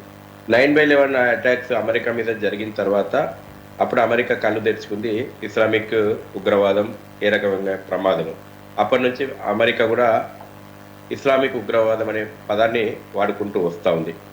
ఈరోజు మనం చూస్తే భారత్ యొక్క సైనిక శక్తి సామర్థ్యాలు ఎంత అద్భుతమో, ఎంత సామర్థ్యవంతమైనటువంటి విషయమో ప్రపంచం ఆశ్చర్యపోతా ఉంది. గత రాత్రి జరిగినటువంటి డ్రోన్ దాడి లోపట ఒక పక్కన మనం చూస్తూ ఉన్నాం, గత రాత్రి నుంచి పాకిస్తాన్ LOC ఎంబడి ఫైరింగ్ ఓపెన్ చేసింది. డ్రోన్ దాడులు చేస్తూ ఉంది. తక్కువ ఎత్తులో ఎగిరేసి రాడార్ను కూడా కన్ఫ్యూజ్ చేసేటువంటి సుసైడ్ డ్రోన్లతోటి అటాక్ చేస్తూ ఉంది. మిసైల్స్ తోటి అటాక్ చేస్తూ ఉన్నాయి. ఇవన్నిటిని కూడా ఏకకాలం లోపల సమర్థవంతంగా ఎదుర్కొంటూ మన దిక్కున ఒక్క డ్రోన్ను కూడా మన భూభాగం లోపల పడకుండా రక్షణగా చర్యలు తీసుకుంటూ, అదే సందర్భంగా పాకిస్తాన్ సందర్భం లోపల పాకిస్తాన్ నగరాలను ఒక ఆట ఆడుకుంటున్నాయి మన త్రివిధ దళాలు. అంటే త్రివిధ దళాలు ఏ విధంగా సమన్వయంతో సమిష్టిగా టార్గెట్ను 100% ఛేదించడం లోపల ఎంత విజయం సాధించగలుగుతున్నాయో మనము ప్రపంచం ఇవాళ చూస్తూ ఉంది. భారత్ యొక్క సైనిక శక్తి సామర్థ్యాలకు ఇవాళ ప్రపంచం ముందర మనం చూపెడతా ఉన్నాం. అదే సందర్భం లోపల ఒక పక్కన రాడార్ను సమన్వయపరుచుకుంటూ, ఒక పక్కన శాటిలైట్లను సమన్వయపరుచుకుంటూ, ఒక పక్కన ఇమేజ్ మ్యాపింగ్ చేసుకుంటూ, పక్క క్యాలిక్యులేషన్ తోటి త్రివిధ దళాల యొక్క సమన్వయం లోపల ఖచ్చితమైనటువంటి టార్గెట్లు ఛేదించడం లోపల భారత్ యొక్క త్రివిధ దళాల నైపుణ్యం కూడా ఇవాళ ప్రపంచానికి చూపెడతా ఉన్నాం. మనం ఆపరేషన్ సింధూర్ పేరుతోటి ప్రారంభమైనటువంటి ఈ యొక్క పోరాటం పూర్తి స్థాయి యుద్ధానికి దారి తీస్తూ ఉంది. మనం ఆపరేషన్ సింధూర్ సందర్భం లోపల మనం చూసాం, పహల్గామ్ లోపల తీవ్రవాదులు మతం ఆధారంగా చంపారు, మతాన్ని అడిగి చూసి చంపారు, కల్మా వస్తుందా రాదా అని అడిగి చంపారు, మొలతాడు ఉందా లేదా అని చూసి చంపారు, ఆధార్ కార్డు లోపల పేరు కన్ఫర్మ్ చేసుకొని చంపారు. ఇక అప్పటికి కూడా వాళ్ళు కన్ఫర్మ్ చేసుకోకపోతే పాయింట్లు ఇప్పి తుంతి అయిందా లేదా అని చూసి మతం ఆధారంగా మారణహోమం సృష్టించి భారతీయ మహిళల యొక్క సింధూరాన్ని చెరిపేసారు. సింధు నది లోపల రక్తం ఏరులై ప్రవహించి ఉగ్రవాద పునాదుల మీద ఏర్పడినటువంటి పాకిస్తాన్ భారతీయ మహిళల యొక్క సింధూరాన్ని చెరిపేసింది. అదే సందర్భం లోపల గడిచిన 7 దశాబ్దాలుగా మనం ఎప్పుడు కూడా ఒక స్లోగన్ ఇస్తూ ఉంటాం, అందాల కాశ్మీరం భారత మాత నుదిటి సింధూరం అని. అటువంటి అందాల కాశ్మీరాన్ని రక్తపాతం చేసుకుంటూ వచ్చింది. ఇక ఉపేక్షించాల్సిన అవసరం లేదు. ఇవాళ యుద్ధం అనివార్యమైతే చేయాల్సిందే. ఈ భారతదేశం ఎప్పుడు కూడా యుద్ధాన్ని తనకు తానే కోరుకోవట్లేదు, కానీ అనివార్యమైతే యుద్ధం చేయాల్సిందే. ఈ దేశం యొక్క శాంతి కోసం కానీ, ఈ దేశం యొక్క అభివృద్ధి కోసం కానీ యుద్ధం చేయాల్సింది. అందుకే మనం ఆపరేషన్ జమ్మూ కాశ్మీర్ అభివృద్ధిని తట్టుకోలేకే పాకిస్తాన్ ఈ కుళ్ళతత్వానికి ఏర్పడింది. ఆపరేషన్ సింధూర్ పూర్తి అయిన తర్వాత, మొదటి దశ అటాక్స్ పూర్తి చేసిన తర్వాత భారతీయ సైన్యం కల్నల్ సోఫియా ఖురేషి తోటి ఇచ్చినటువంటి ప్రెస్ బ్రీఫ్ కానీ, వ్యోమికా సింగ్ ఇచ్చినటువంటి ప్రెస్ బ్రీఫ్లో భారతదేశం చాలా స్పష్టంగా చెప్పింది, మేము పాకిస్తాన్ ఆర్మీని కానీ పాకిస్తాన్ పౌరులను కానీ లక్ష్యంగా చేసుకొని దాడులు చేయలేదు. మా యొక్క లక్ష్యం టెర్రరిజం యొక్క క్యాంపులు, జైషే మహమ్మద్, లష్కరే తోయిబా, హిజ్బుల్ ముజాహిదీన్ లాంటి తీవ్రవాద స్థావరాలను లక్ష్యంగా చేసుకొని మేము దాడులు చేస్తామని చెప్పి ప్రపంచం మొత్తానికి కూడా ప్రూఫ్తో సహా ప్రపంచం ముందర పెట్టింది. కానీ వాళ్ళ పాకిస్తాన్ యుద్ధానికి కాలు దూకుతా ఉంది. భారత గ్రామాలను పౌరులను లక్ష్యంగా చేసుకొని దాడులు చేస్తూ ఉంది. భారత మిలిటరీ బేస్లను లక్ష్యంగా చేసుకొని గత రాత్రి నుంచి దాడులు చేస్తుంది. కాబట్టి వాళ్ళ భారత్ ప్రతి దాడులు చేస్తుంది, తప్పదు. మనం యునైటెడ్ నేషన్ సెక్యూరిటీ కౌన్సిల్కు తీర్మానాలకు లోబడి తీవ్రవాద క్యాంపుల మీద చర్యలు తీసుకున్నాం. అదే సందర్భంలో భారత యొక్క సార్వభౌమత్వం మీద దాడి చేస్తున్నటువంటి పాకిస్తాన్ మీద పూర్తి స్థాయి యుద్ధం చేసేటువంటి వెసులుబాటు కూడా ఇప్పుడు అంతర్జాతీయ న్యాయ సూత్రాలకు లోబడి భారత్కు అవకాశం లభించింది. ఈ రోజున యుద్ధం జరిగితే చాలా మంది అంటున్నారు, యుద్ధం పరిష్కారమా, యుద్ధం నష్టాన్ని మిగిలిస్తుంది కదా అని. యుద్ధం అనివార్యమైతే చేయాల్సిందే. యుద్ధం కొంత నష్టాన్ని మిగిలించిన ఒక శాశ్వత పరిష్కారం చూపెట్టాలని వాళ్ళ దేశ ప్రజలు కోరుకుంటా ఉన్నారు. ప్రపంచంలో ఉన్నటువంటి అనేక దేశాలు కూడా భారత్ మాత్రమే ఈ సమస్యకు పరిష్కారం చూపెట్టగలుగుతుంది అనేటువంటి నమ్మకం కూడా ఉంది. వాళ్ళ కేవలం ఒక భారత్కే కాదు, యావత్ ప్రపంచ దేశాలకు ఇస్లామిక్ మతోన్మాద ఉగ్రవాదం ఒక శాపంగా పరిణమించింది. ప్రపంచ మానవాళిని కబలించాలని చూస్తుంది ఈ ఇస్లామిక్ మతోన్మాద ఉగ్రవాదం. కాబట్టి భారత్ దీనికి శాశ్వత పరిష్కారం చూపెడుతుంది అనేటువంటి నమ్మకం ఇవాళ ప్రపంచ దేశాలకు కూడా ఉంది. ఇటీవల ఇంతకుముందే ఒక అరగంట ముందు అమెరికా వైస్ ప్రెసిడెంట్ స్టేట్మెంట్ ఇచ్చిండు, ఈ వ్యవహారం లోపల మేము తల దూడ్చము అని. భారత్కు తన యొక్క భారత ఆయుధాలను మేము ఆపలేము అనేటువంటి స్టేట్మెంట్ ఇచ్చిండు.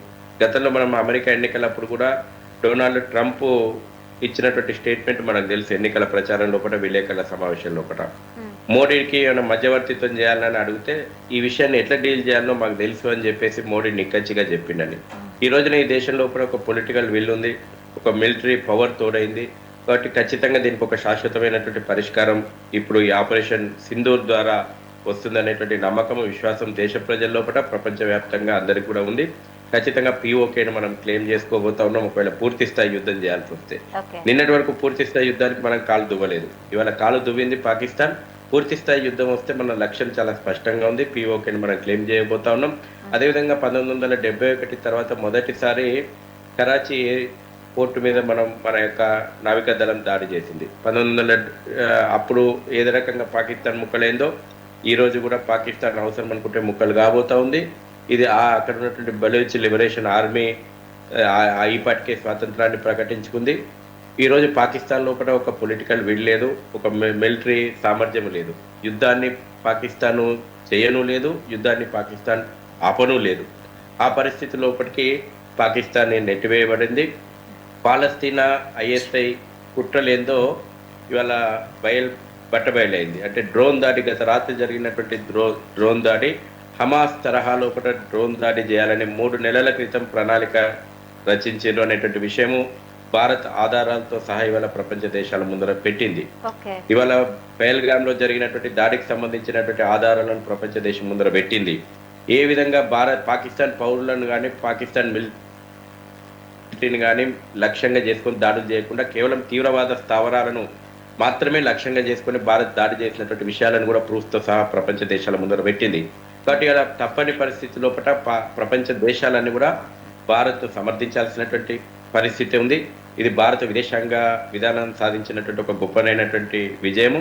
ఈ రోజున ఇప్పుడు గతంలో ఇంతకుముందు మురళీ మనోహర్ గారు చెప్పినట్టు గతంలో ఎప్పుడు ఈ పరిస్థితులు లేవు. ఇవాళ మీరు ప్రపంచంలో ఉన్నటువంటి ప్రముఖమైనటువంటి మీడియా సంస్థలు, ప్రముఖమైనటువంటి పత్రికలు, ప్రపంచవ్యాప్తంగా ఉన్నటువంటి అన్నిటినీ కూడా తిరిగేయండి. ఈ రోజున ప్రతి ఛానల్, ప్రతి పత్రిక ఇవాళ భారత్ విధానాన్ని సమర్థిస్తూ ఉంది. ఆ రకమైనటువంటి అన్ని విదేశీ దౌత్యనీతిలో కూడా భారత్ విజయం సాధించింది. పాకిస్తాన్ ఇప్పుడు ఏకాకి అయింది. కేవలం పాకిస్తాన్కు సపోర్ట్ చేసేటువంటి కొన్ని దేశాలు వాళ్ళ సొంత ప్రయోజనాల కోసం ఇప్పుడు చైనా ఇప్పుడు తటస్థంగానే ఉంది. పూర్తి స్థాయి యుద్ధం వస్తే చైనా పాకిస్తాన్ పక్షాన నిలవచ్చు. ఎందుకంటే China Pakistan economic corridor, China సొంత ప్రయోజనాలు చూసుకుంటుంది అందులో. కాబట్టి ఆ పరిస్థితులను కూడా భారత్ ముందే ఊహించింది. టర్కీ ఇవాళ ఈపాటికే యుద్ధ నౌకలను పాకిస్తాన్కి పంపింది.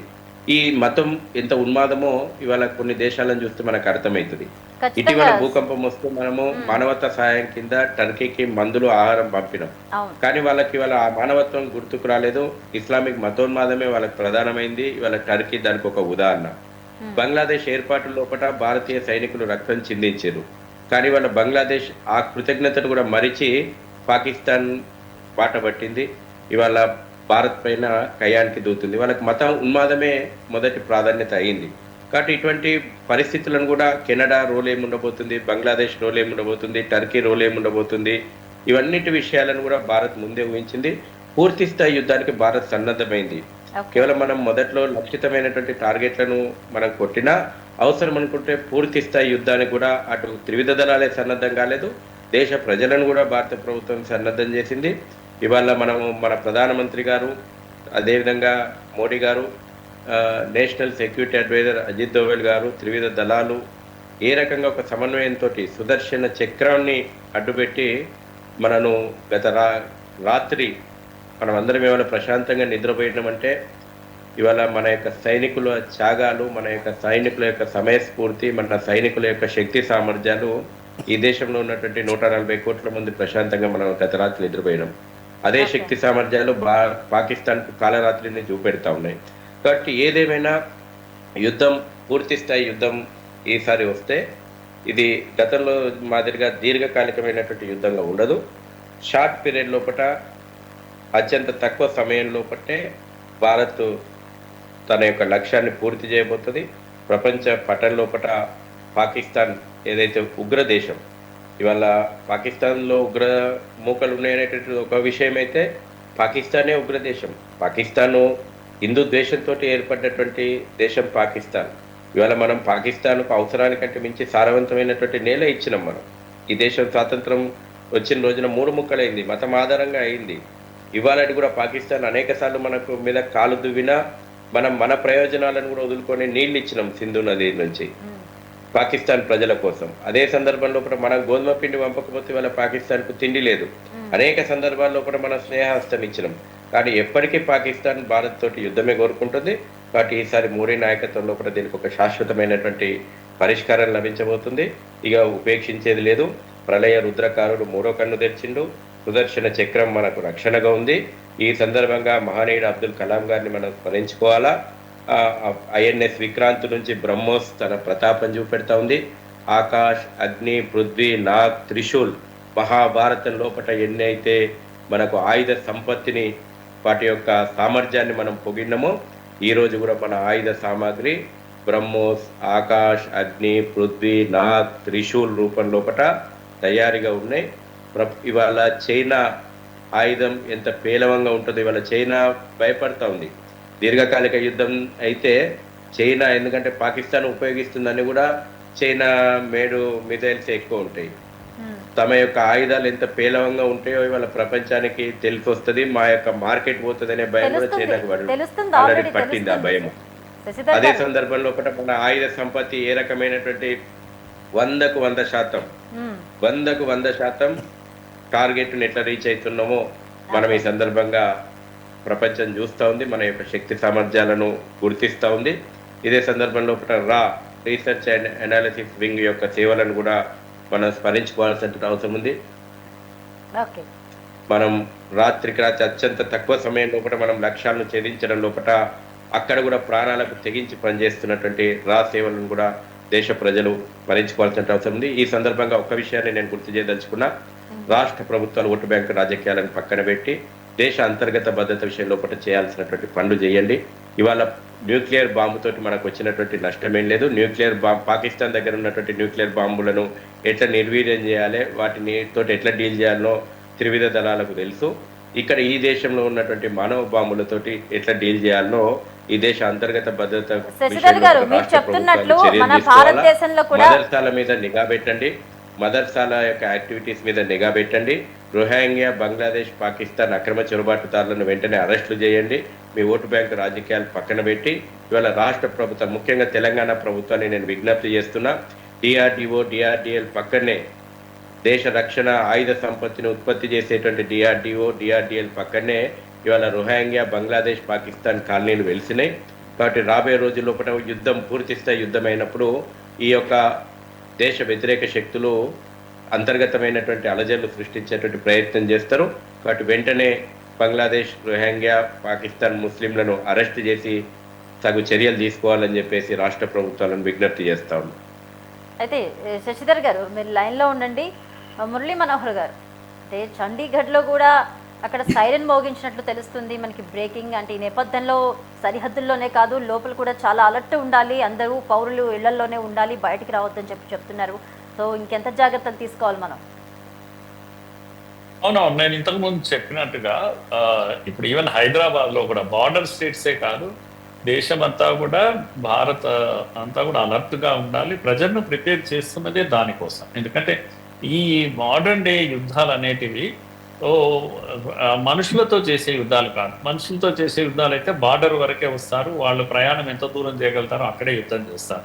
మిసైల్స్ వచ్చాక ఎక్కడికైనా రావచ్చు, ఏ సిటీనైనా కొట్టవచ్చు. కనుక వీటిని మనం తట్టుకుంటున్నాం. ఇంతకు మొదలు వాళ్ళు చెప్పారు కదా, ఈ S-400 లాంటి ఆయుధాలు మన దగ్గర ఉన్నాయి, సుదర్శన చక్రం లాగా మనల్ని కాపాడడానికి ఉన్నాయి. అయినా ఎక్కడైనా ఒకటి రెండు మిస్ అయ్యేటువంటి అవకాశం ఉంటుంది. కనుక ఇంటర్నల్ గా కూడా మొత్తం దేశవ్యాప్తంగా కూడా అన్ని ఏరియాస్ లో కూడా ప్రజలుగా మనము అలర్ట్ గా ఉండాల్సిందే. అది తప్పదు. యుద్ధం జరుగుతుంది కనుక మనం, పైగా అది రోగ్ కంట్రీ పాకిస్తాన్ అనేది. దానికి ఒక పద్ధతి, ఒక రూల్స్ రెగ్యులేషన్స్ అంటూ ఏమి ఉండవు, ఏమి ఆశించడానికి కూడా వీల్లేదు. పిచ్చోడి చేతిలో రాయి అని అంటాం, అలా ఉంటుంది పాకిస్తాన్ తో. అంటే పాకిస్తాన్ ఎలా ఏడుస్తుందంటే భారత్ యుద్ధంతో మాకు అన్ని నష్టం జరిగాయి, మాకు లోన్లు కావాలని చెప్పి ట్వీటర్లు చేసి వేడుకుంటుంది. ఇతర దేశాలు అంత స్థాయికి వచ్చిందన్నమాట. అవును, బేసిక్ గా ఏంటంటే పాకిస్తాన్ మన నుంచి విడిపోయిన దేశమే కానీ సాంస్కృతికంగా కల్చర్ సివిలైజేషన్ పరంగా కూడా ఏమైపోయింది అంటే, మొన్న జనరల్ మునీర్ ఒక ప్రకటన చేశారు. ఆ ప్రకటన తర్వాతనే యుద్ధం మొదలైందని అనుకోవాలి. ఆయన చేసినటువంటి మాటలో ఒకసారి మొత్తం జాతిని గుర్తు చేశాడు. మేము we are different, our tradition is different, our culture is different, we are different from Hindus, we can't be one nation. కనుక in all aspects we are different అని, మేము ఒక ప్రత్యేక జాతి, కనుక హిందువులతో మేము కలవలేము, మా వాళ్ళు పోరాటాలు చేసి సాధించుకున్నారు ఈ దేశాన్ని అని ఆయన పరిచయం చేశారు, దేశం యొక్క పరిచయం.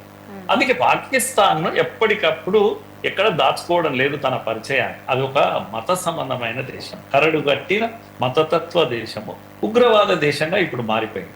అలాగే పహల్గామ్ లో చేసినటువంటి ఇంతకుముందు ఆయన రెఫర్ చేసి చెప్పారు కదా, ఆ కొట్టడం కూడా టార్గెట్ చేసి హిందువులను కొట్టడం. ప్రతి దగ్గర మనకు పరిచయం అక్కర్లేదు. పాకిస్తాన్ యాజ్ ఎ నేషన్ ఏంటి అంటే ఒక ఫెనెటిక్ కంట్రీ, మతోన్మాదంతో ఊగిపోయే ఒక దేశం.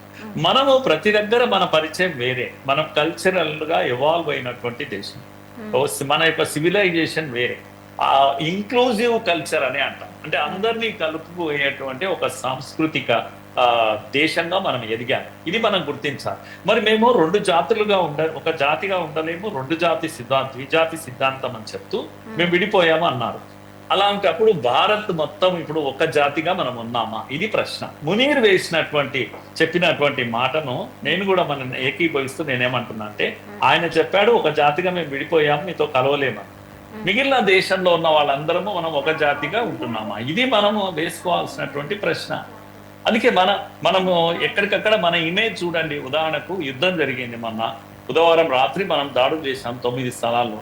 వెంటనే ప్రజల ముందుకు వచ్చి ప్రపంచం ముందు మనం ప్రదర్శిస్తున్నాం, మనం చెప్తున్నాం. ఏమని చెప్తున్నాము?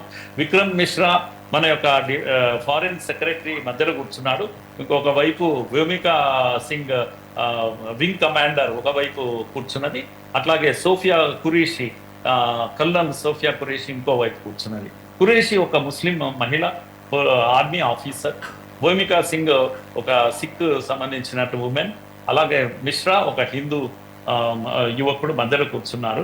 ఇది మన దేశం యొక్క పరిచయం. ఇది డ్రామా కాదు, ఇది యాక్చువల్గా మన దేశం ఇలా ఉంది, మన సంస్కృతి ఇలా ఉంది, మన సివిలైజేషన్ ఇలాంటిది, గొప్పగా ఎదిగినాము మనం. మెచ్యూర్డ్ కంట్రీ, మెచ్యూర్డ్ డెమోక్రసీతో ఉన్నటువంటి కంట్రీ ఇది. ఇదంతా ఒక డ్రామా కాదు. వీళ్ళంతా ఇద్దరు ఓకే ఏమంటాం యాంకర్స్ కాదు, వీళ్ళు ఆర్మీ ఆఫీసర్స్. కనుక ఫైటర్ జెట్ నడిపేటువంటి అమ్మాయి, ఆమె వింగ్ కమాండర్ ఊరికే కాదు. ఇదంతా నేను ఎందుకు ఇది చెప్తున్నా అంటే, ఒక ఇమేజ్ మీ ముందు చెప్తున్నాను.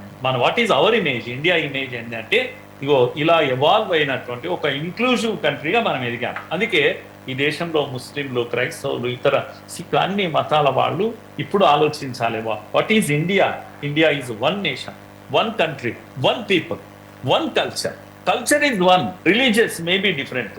మీ మతాలు వేరుగా ఉండొచ్చు కానీ ఒకే సాంస్కృతిక బంధంతో మనం కట్టుబడి ఉన్నామా లేదా? కనుక ఇప్పుడు వాడు జనరల్ ఎవరు ఆయన ఇచ్చినటువంటి సందేశం కరెక్టే ఇచ్చాడు. మరి మా బుద్ధి మారదు, మేము ఇలాగే ఉంటాం, మాకు దేశం కావాలని వెళ్ళిపోయాం. వెళ్ళిపోయినప్పుడు మిగతా వాళ్ళంతా కూడా మనం ఒక్క జాతిగా నిలబడ్డామా? మరి అన్ని పక్కకు పెట్టామా? కనుక ఇంతకుముందు ఆయన అడిగారుగా, రోహింగ్యాలు వీళ్ళంతా మన ఎనిమీస్ కాదా? అందరికి ఎనిమీస్ కావాలి కదా. కనుక ఇక్కడ ముస్లిం కు ఎనిమీ కావాలి, హిందువులకు ఎనిమీ కాదు నేను అనేది. ఈ దేశంలో ఉన్న భారతీయుడు అయిన ప్రతి వాడికి కూడా ఎనిమీ కావాలి. మనందరికీ కామన్ ఎనిమీ. ఎనిమీ అంటే దేశానికే ఎనిమీ, హిందువులకు ఎనిమీ, ముస్లింలకు ఎనిమీ కాదు. కనుక పెహల్గామ్ లో దాడులు చేసిన వాళ్ళు దేశంలో ఉన్న ప్రతి వాడికి 140 కోట్ల మందికి ఎనిమీస్ వాళ్ళు. ఇది మన యొక్క పరిచయం, ప్రపంచం ముందు మనం చేసేటువంటి పరిచయం. This is the face of India. Bharat యొక్క ముఖాన్ని నేను పరిచయం చేస్తా ఉన్నా. ఇది ఎంత డ్రామా కాదమ్మా. అలా ఉండకపోతే ఏదో సమస్య ఉన్నట్టు. అక్కడక్కడ ఎవరో యుద్ధం అవసరమా అని సన్నాయికులు నొక్కే వాళ్ళంతా కూడా ఇదిగో వీళ్లతోనే సమస్య. వంకర టింకర మాటలు మాట్లాడే కమ్యూనిస్టులు ఈ దేశంలో ఉన్నా, వీళ్ళు డివైడింగ్ ఫోర్స్ ఈ దేశాన్ని విభజించేవారు. అందుకే ఈ దేశాన్ని వాళ్ళు అనేక జాతుల కలయిక అంటారు. జాతుల పోరాటం వర్ధిల్లా అని అంటారు. మనమేమో ఒక జాతి అని అంటున్నాం. కనుక అక్కడ మునీర్ చెప్పిన ప్రశ్నను ఈరోజు భారత్ ఆలోచించాల్సిన సమయం వచ్చింది. అవును, మునీర్ పోతే పోయిండు, పాకిస్తాన్ పోతే పోయింది, కానీ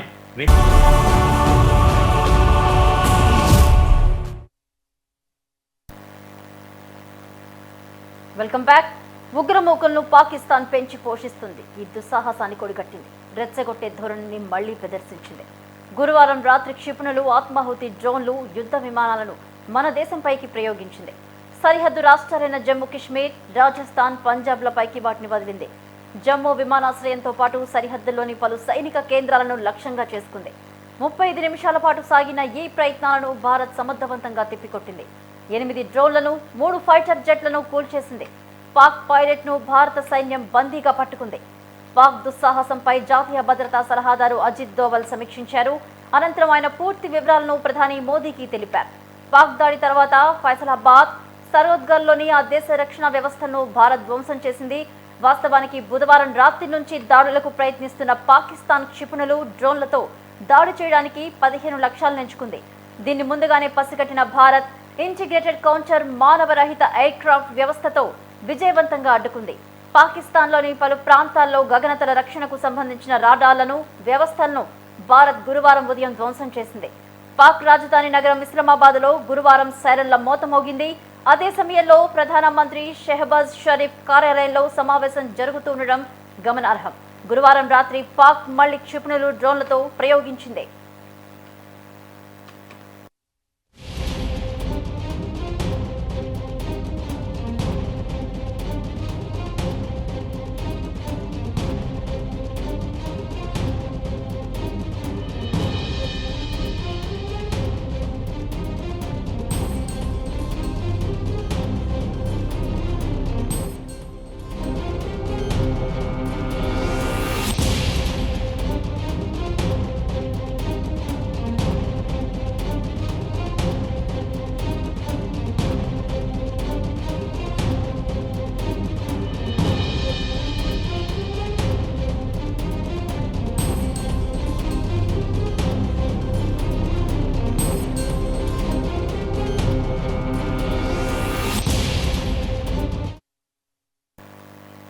రైట్, మొత్తానికి యుద్ధం అయితే కొనసాగుతుంది.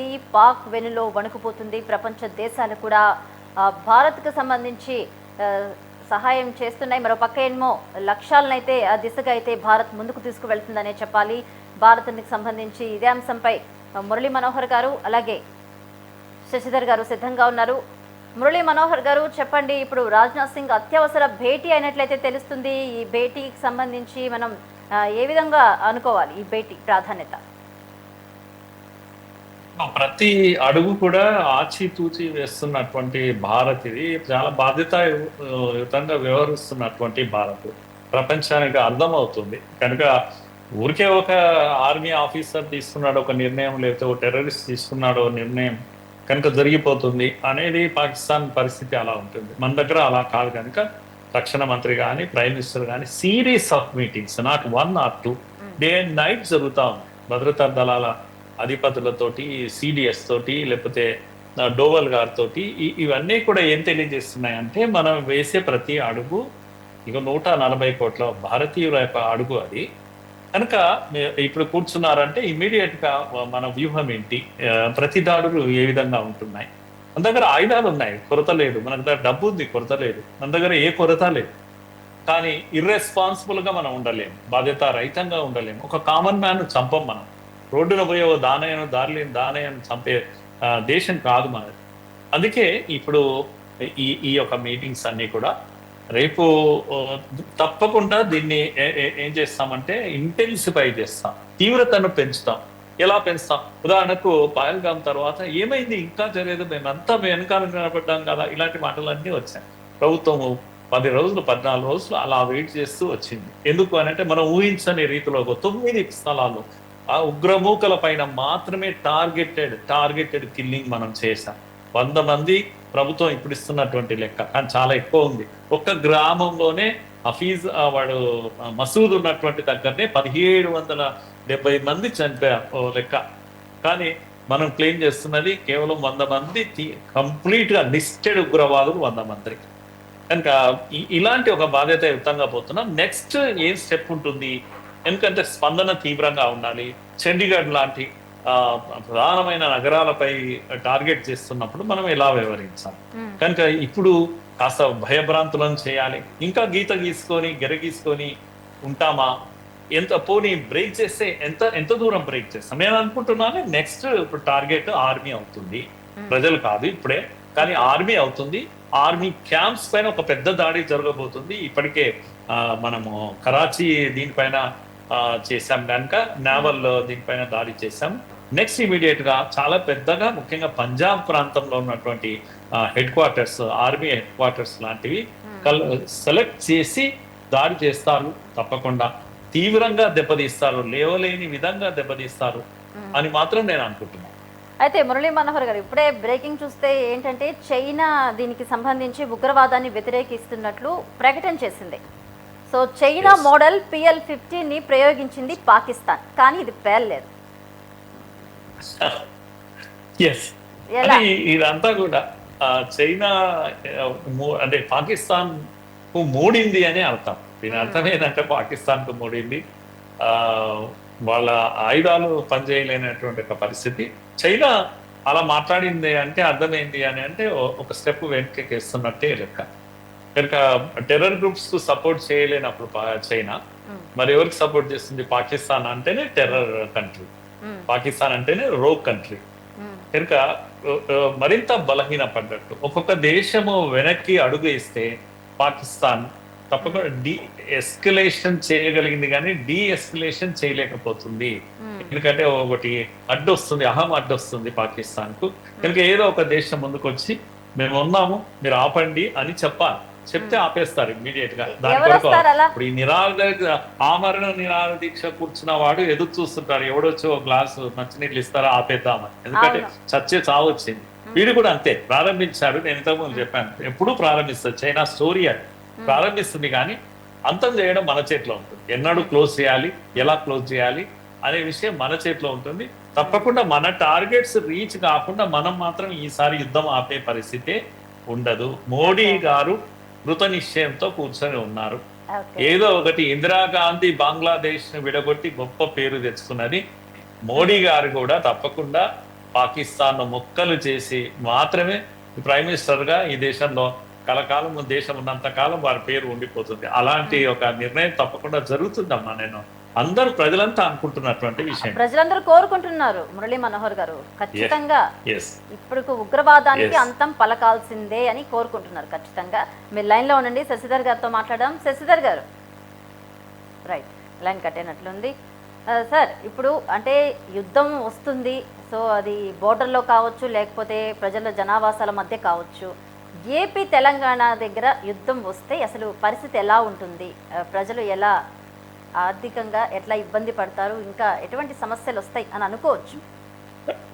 ఇప్పటికిప్పుడు మనకు తెలంగాణ ఏపీకి ముంచుకొస్తున్న ప్రమాదం ఏమీ లేకపోయినా జాగ్రత్త పడాల్సిన విషయాలు 2-3 ఉన్నాయండి. ఒకటేమో మనకు ఆ, సముద్ర మార్గము ఏపీకి ఉంటుంది కనుక అక్కడ గతంలో మనము బంగ్లాదేశ్ యుద్ధం అప్పుడు 71లో అక్కడ జలాంతర్గామును మనం ఉపయోగించాము. ఈ యుద్ధం ఆ వైపు కూడా జరిగింది. ఇప్పుడు అలాంటి పరిస్థితి లేదు, ఎందుకంటే బంగ్లాదేశ్ లో యుద్ధం లేదు, బంగ్లాదేశ్ పాకిస్తాన్ లో భాగం కాదు కనుక పాకిస్తాన్ ఈ వైపు మాత్రమే, ఈస్ట్ సైడ్ ఏముండకపోవచ్చు కనుక ఇప్పటికిప్పుడు ఆంధ్రాలో వస్తున్నది ఏంటి. కానీ తెలంగాణలో ఏంటి పరిస్థితి అంటే ఇక్కడ ఇగో మన శత్రువులు మన మధ్యనే ఉన్నారు, స్లీపర్ సెల్స్ రూపంలో మన మధ్యనే ఉన్నారు. ఇంతకుముందు వారు శరత్ శశి గారు చెప్పారు కదా, స్లీపర్ సెల్స్ రోహింగ్యాలు లాంటి వాళ్ళు, లేకపోతే పాకిస్తాన్ పౌరసత్వం ఉన్నటువంటి మహిళలు.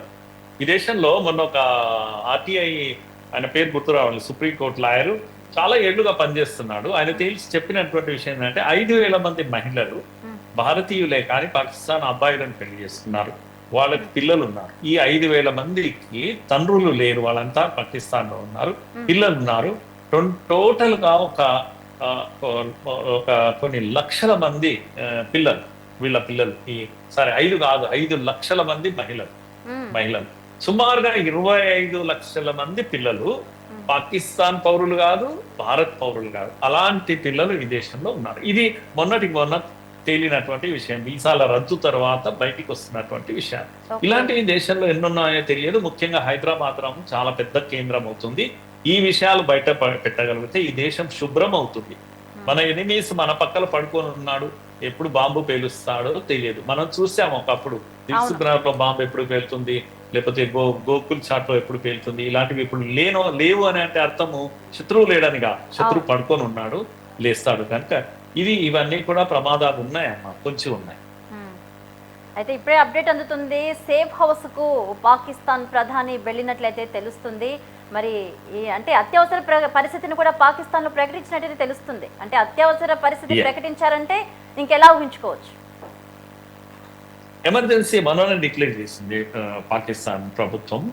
అత్యవసర పరిస్థితి వచ్చింది అంటేనే అర్థము అనేక సమస్యలతో ఉంది దేశము అని. కంప్లీట్ గా ఆర్మీ గ్రిప్ లోనికి వెళుతుంది కనుక ఆర్మీ చేతిలోకి తీసేసుకుంటుంది. ఎవరికి డెమోక్రసీ లేకపోతే ప్రజానాయకులు వీళ్ళది ఏమీ ఉండదు కనుక వాళ్ళ పరిస్థితి ఏముంటుంది. అలాగే పార్లమెంట్ లో ఎలా అయితే ఏడ్చారు కదా ఒక పార్లమెంట్ మెంబర్, అలా ఉంటుంది. ఇంకో పార్లమెంట్ మెంబర్ మన రోజు మాట్లాడాడు, మనకేముంది, మన దగ్గర డబ్బులే లేవు, పేదరికంతో బాధపడుతున్నటువంటి దేశము, యుద్ధం ఎలా చేస్తామని చెప్పేసి పార్లమెంట్ లో క్వశ్చన్ చేస్తాడు ఆయన. కనుక ఇది నిజ స్వరూపం, పాకిస్తాన్ యొక్క నిజ స్వరూపం. ఎమర్జెన్సీ ఇంకా మన దగ్గర మనం కూడా ఇంకా 1-2 నగరాల్లో బ్లాక్అవుట్ డిక్లేర్ చేస్తున్నాం. అక్కడక్కడ చండీగఢ్ లాంటి నగరాల్లో, బార్డర్ నగరాల్లో బ్లాక్అవుట్ అంటే అర్థం ఏంటంటే రాకపోకలు అన్ని కూడా ఆపేసుకోవడం. 20-25 ఎయిర్పోర్ట్స్ కూడా మనం కూడా ఆపేసాము, మూవ్మెంట్ ఆపేసాము. అంటే ఇవన్నీ కూడా ఏమంటాము, సేఫ్టీ కోసము ముందు జాగ్రత్తగా చేశాం తప్పితే మనకి ఇప్పటికిప్పుడు ఏదో ప్రమాదం ఉందని మాత్రం కాదు. ప్రతి పౌరుడు చాలా ముఖ్యమా, ప్రతి ప్రాణము ముఖ్యమే మనకు. కనుక పేదవాళ్ళ ధనికుడు అనేది ముఖ్యం కాదు, మహిళ పురుషుడు అనేది ముఖ్యం కాదు, ప్రతి ప్రాణం మనకు ముఖ్యమైనది కనుక మనం కాపాడుకోవాల్సిందే మన దేశ పౌరులను. అలాంటి పరిస్థితుల్లో మనం అక్కడక్కడ బ్లాక్అవుట్స్ కానీ లేకపోతే ఇవి కానీ ప్రకటిస్తున్నాం, కానీ ఎమర్జెన్సీ లాంటి పరిస్థితులు మన దగ్గర లేవు. పాకిస్తాన్ లో ఎమర్జెన్సీ వచ్చేసింది. ఇప్పుడు అదేంటి లాహోర్ దీనిపైన పోర్టు పైన విధ్వంసం చేశారు భారత్ సైన్యం, కానీ గోదావరి పోర్టు ఉంది, ఇది కనుక క్లోజ్ అయింది అనుకోండి, రాకపోకలు అన్ని క్లోజ్ అయిపోతాయి. అంతర్జాతీయ స్థాయిలో పాకిస్తాన్ కు మూమెంట్స్ ఉండవు, ఫుడ్ సప్లై ఆగిపోతుంది.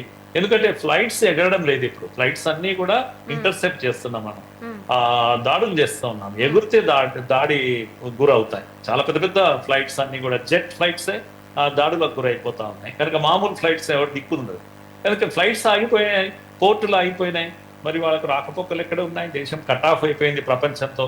అత్యవసర పరిస్థితి డిక్లేర్ చేశారు.